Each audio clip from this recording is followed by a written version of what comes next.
Hi, good morning! Tara po magluto tayo ng simple lang na recipe ng carbonara. Yung mga tipid lang na carbonara. Ito po yung mga ingredients lang na ginamit ko. Mumurahin lang po ito pero tsak na mabubusog din tayo. So, kailangan muna po natin unahing lutuin ang pasta. Nagpakulo lang po ako dyan ng tubig. Nilagyan ko na din ng asin at saka konting mantika. And then, pag kumukulo na, dun mo palang ilalagay yung pasta para lutuin.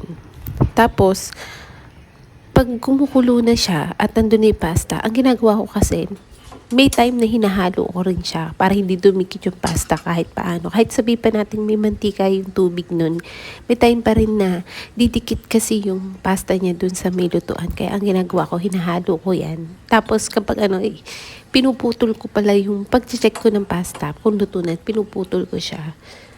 Gamit lang yung daliri ko. Pag naputol siya ng hindi, yung pagkaputol niya yung walang matigas, ibig sabihin luto na yun. So, kailangan na natin siyang hanguin para hindi siya ma-overcook. Gusto ko kasi yung medyo, alam mo yung al dente kung sabihin nila. Yung gusto ko sa pasta. So, sa sauce naman, ang ginawa ko lang, gigisa ko lang siya ng bawang, sibuyas, tapos yung sweet ham lang yung ginamit ko. Mura lang yun. Bida nga lang yung ginamit ko na sweet ham dito. So, mura lang siya sa grocery na sa 70 plus. Yan. Marami na po yun.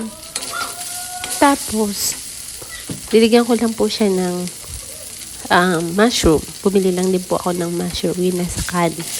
So, i-slice ko lang po yun. Yun lang po yung ginamit ko. Cheese. At saka po, yung pinaka-sauce ng pasta niya na free na dun sa pasta na binili ko. So, Fiesta nga po pala ginamit ko dyan. Pero may alam ko may iba pang brand na pwede rin kayo makabili kagaya ng Belmonte. Alam ko meron na rin silang easy recipe na carbonara sauce doon. So, yun. Tapos tinimplahan ko lang kasi iba po yung lasa niya kapag walang timpla. Yung iba po ang ginagawa, yun lang mismong sauce na yun. Pero ako po kasi ayoko ng sauce lang na yun kasi parang nakukulangan ako sa lasa. Kaya dinagdagan ko na lang din po. Pero mura lang din naman po yung total ng nabili ko dyan. Makikita nyo naman po yun sa grocery. Kung saan kayong grocery makakamura, doon po kayo bumili ng mga ingredients na ginamit natin. Kung nakakaluwag-luwag naman po kayo, masarap po dyan yung, alam mo yung ham, pag Pasko, yung bilog. Yun, masarap po yung gamitin. Sa susunod po, magluluto tayo ng carbonara na ganun yung ingredients. Kasi di ba magpapasko, alam mo naman, may mga ham na nabilog. Masarap yun sa carbonara. At saka bacon. Medyo mahal nga lang yung bacon, pero masarap po talaga siya na isama dun sa carbonara natin. At saka, kung gagawa ka ng sarili mong sauce ng carbonara, yung masarap talaga, yung talagang pinagkagastosan, ang binibili ko yung, alam mo yung mushroom na soup na nakakan. Masarap talaga yun isama dyan sa carbonara sauce. Tapos yung lalagyan mo siya ng all-purpose cream, konting evap, tapos cheese. Yung creamy talaga yung pagka-sauce niya. Yun, sarap. Ito po kasing niluto ko ngayon ay yung parang pang cravings lang. Yung gusto mo lang kumain, ganyan. Nagtitipid ka kasi wala ka masyadong budget ngayon. Ito, pasok to sa budget nyo na itry nyo na din po. Ang ginamit ko nga din po dyan, mga mura lang din po na ingredients. Para alam mo lang yung parang masatisfied lang yung cravings mo. Yun lang po.